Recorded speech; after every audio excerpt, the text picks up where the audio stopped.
नमस्कार विद्यार्थी मित्रांनो, स्वागत आहे तुमचं आपल्या स्टडी फ्लो अपडेट्स या यूट्यूब चॅनलवर। मित्रांनो, स्पर्धा परीक्षा आणि सरकारी नोकरीची तयारी करणाऱ्या सर्व विद्यार्थ्यांसाठी आज मी एक अत्यंत महत्त्वाची आणि मोठी अपडेट घेऊन आलेलो आहे। राज्यात होणाऱ्या नोकर भरती आणि पदोन्नती संदर्भात राज्य सरकारने एक अतिशय महत्त्वाचा निर्णय घेतलेला आहे। हा निर्णय आहे एकल पदाच्या म्हणजेच एकाकी पदाच्या आरक्षणाबाबत। आजच्या या व्हिडिओमध्ये आपण राज्य सरकारचा नवा आदेश काय आहे, एकल पद नेमकं काय असते आणि सर्वोच्च न्यायालयाने यावर काय निकाल दिलेला आहे हे सर्व अगदी सविस्तर आणि सोप्या भाषेत समजून घेणार आहोत। त्यामुळे व्हिडिओ शेवटपर्यंत नक्की बघा। चॅनलवर नवीन असाल सबस्क्राइब करून त्या बेल आयकॉनवर नक्की प्रेस करा, जेणेकरून जे ऑफिशियल व्हिडिओज असतील आपल्या चॅनलवरची सर्वप्रथम तुम्हाला मिळतील। तसेच डिस्क्रिप्शनमध्ये व्हिडिओच्या व्हॉट्सॲप आणि टेलिग्राम ग्रुप लिंक्स दिलेले आहेत, जॉईन करायला विसरू नका। तिथे मी ऑफिशियल डॉक्युमेंट्स, PDF आणि आर्टिकल्स शेअर करत असतो। तसेच आर्टिकल लिंक पण फर्स्ट लिंक आहे डिस्क्रिप्शनमध्ये, तिथून तुम्ही ॲक्सेस करू शकता। मित्रांनो, नुकतीच सामान्य प्रशासन विभागाने एक अत्यंत महत्त्वाची स्पष्टोक्ती दिलेली आहे। राज्य सरकारने पुन्हा एकदा स्पष्ट केले आहे की एकाकी पदाची भरती आणि पदोन्नती यामध्ये कोणतेही आरक्षण लागू राहणार नाही। गेल्या काही दिवसांपासून एकल पदालाही आरक्षण दिले पाहिजे अशी मागणी होत होती, मात्र सरकारने ही मागणी स्पष्टपणे फेटाळून लावलेली आहे। विशेष म्हणजे यापूर्वी 1979 सालापासून आत्तापर्यंत एकाकी पदाबाबत तब्बल 4 वेळा वेगवेगळे आदेश काढण्यात आलेले होते, पण आता राज्य सरकारने गोंधळ टाळण्यासाठी आजवरचे सगळे जुने आदेश आहेत ते रद्द केलेले आहेत आणि एक नवीन सुधारित GR जो आहे तो काढलेला आहे। या नवीन शासन निर्णयाची अंमलबजावणी आता राज्यातील सर्व विभागांमध्ये केली जाणार आहे। आता पाहूया की एकाकी पद किंवा एकल पद नेमकं काय असतं। बऱ्याच विद्यार्थ्यांना प्रश्न पडला असेल की नेमकं हे काय असते किंवा असते तरी काय। तर मित्रांनो, समजून घ्या, सरकारी कार्यालयांमध्ये अशी अनेक पदे असतात जी त्या विशिष्ट कार्यालयात फक्त एकच असते, म्हणजे त्या पदासाठी दुसरा कोणता पर्यायच नसतो। त्याला एकल किंवा एकाकी पद असं म्हटलं जातं। आता या पदावर आरक्षण का नाही यामागचा तर्क असा आहे, जर त्या एकाच असलेल्या पदाला आरक्षण लागू केलं तर सर्वसाधारण प्रवर्ग म्हणजे जी ओपन कॅटेगरी असते या संधीपासून कायमचा वंचित राहील, म्हणून अशा एकाकी पदावर आरक्षण लागू करता येत नाही। आता नव्या आदेशानुसार भरती कशी होणार ते लक्ष देऊन ऐका। तर बघा, काही पॉइंट्स आहेत ते ऐका। सरळ सेवा भरती, तर बघा, एकाकी पदावर जर सरळ सेवेने नियुक्ती करायची असेल तर ती पूर्णपणे गुणवत्तेनुसारच म्हणजेच मेरिटनुसार करण्यात येणार आहे। इथं कोणतंही आरक्षण लागू नसल्याने ज्याला जास्त पर्सेंटेज वगैरे येतील, मार्क्स वगैरे असतील, जो गुणवत्ता चांगली मिळवेल त्याला हे पद मिळू शकतं। दुसरं आहे पदोन्नती।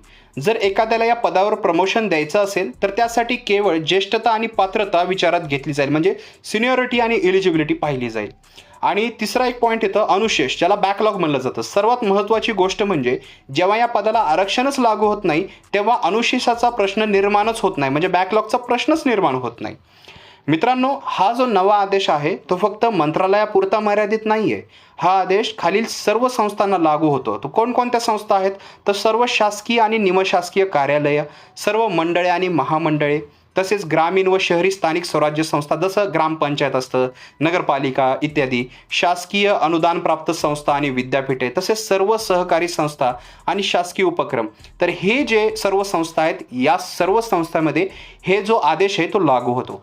आता तुमच्या मनात प्रश्न येईल की एकाकी पदावर आरक्षण तर आधीपासूनच नव्हतं, मग सरकारने अचानक सोमवारी हा आदेश का काढलेला आहे।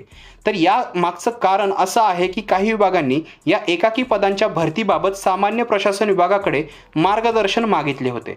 त्यांच्या शंकाचे निरसन करण्यासाठी आणि नियम सर्वत्र समान राहावा यासाठी नवीन आदेश काढण्यात आलेला आहे। या संपूर्ण प्रकरणाला एक भक्कम कायदेशीर आधार आहे आणि तोही समजून घेतला पाहिजे। तर बघा, या अत्यंत गाजलेल्या खटल्यात स्वतः सर्वोच्च न्यायालयाने एकाकी पदासाठी आरक्षणाची मागणी जी आहे ती फेटाळून लावली होती। असं आरक्षण देणं हे थेट घटनात्मक तरतुदींचे उल्लंघन ठरेल असं कोर्टानं स्पष्ट केलेलं आहे। तसेच कोर्टाने एक अत्यंत महत्त्वाचं निरीक्षण नोंदवलं होतं। कोर्टाच्या मते काय तर बघा, जर एकाच पदासाठी आरक्षण दिलं तर ते 100% आरक्षण दिल्यासारखं होईल। यामुळे आरक्षणाची जी 50% कायदेशीर मर्यादा आहे ती ओलांडली जाईल। यामुळेच कायदेशीर दृष्ट्या ही एकल पदावर आरक्षण देताच येत नाही असं कोर्टाचं म्हणणं आहे। अर्थातच या विषयावर काही वेगळे मतप्रवाह देखील आहेत। राज्याचे माजी मंत्री डॉक्टर नितीन राऊत यांनी यावर एक वेगळा दृष्टिकोन मांडला। त्यांचं असं म्हणणं आहे की जर सरकारने एकाच वेळी वेगवेगळ्या 6-7 एकाकी पदांच्या भरतीसाठी एकत्रित जाहिरात काढली तर तिथे आरक्षण असले पाहिजे. कारण जरी पदे एकाकी असली तरी एकापेक्षा अधिक व्यक्तींची भरती एकाच वेळी होत असल्याने तिथे आरक्षण द्यायला हवे असा मुद्दा त्यांनी उपस्थित केला होता. तर मित्रांनो, ही होती एकल पदभरती आणि आरक्षणाबाबतच्या नवीन शासन निर्णयाची संपूर्ण आणि सविस्तर माहिती. मला खात्री आहे की तुम्हाला हा विषय आता अगदी क्लिअर झालेला असेल. तुम्हाला राज्य सरकारचा हा निर्णय कसा वाटतो, यावर तुमचं मत काय आहे हे मला खाली कॉमेंट बॉक्समध्ये नक्की लिहून सांगा. जर तुम्हाला ही माहिती उपयुक्त वाटली असेल तर व्हिडिओला लगेचच एक लाईक करा आणि तुमच्या सर्व अभ्यास करणाऱ्या मित्रांच्या व्हॉट्सॲप आणि टेलिग्राम ग्रुप्सवर हा व्हिडिओ नक्की शेअर करा. आणि हो, स्पर्धा परीक्षांचे असेच नवनवीन आणि अचूक अपडेट सर्वात आधी मिळवायचे असतील तर आपल्या चॅनलला सबस्क्राईब करायला विसरू नका. भेटूया अशाच एका नवीन आणि महत्त्वपूर्ण अपडेटसोबत पुढच्या व्हिडिओमध्ये. तोपर्यंत अभ्यास करत राहा. तर मित्रांनो, हा व्हिडिओ पाहिल्याबद्दल धन्यवाद.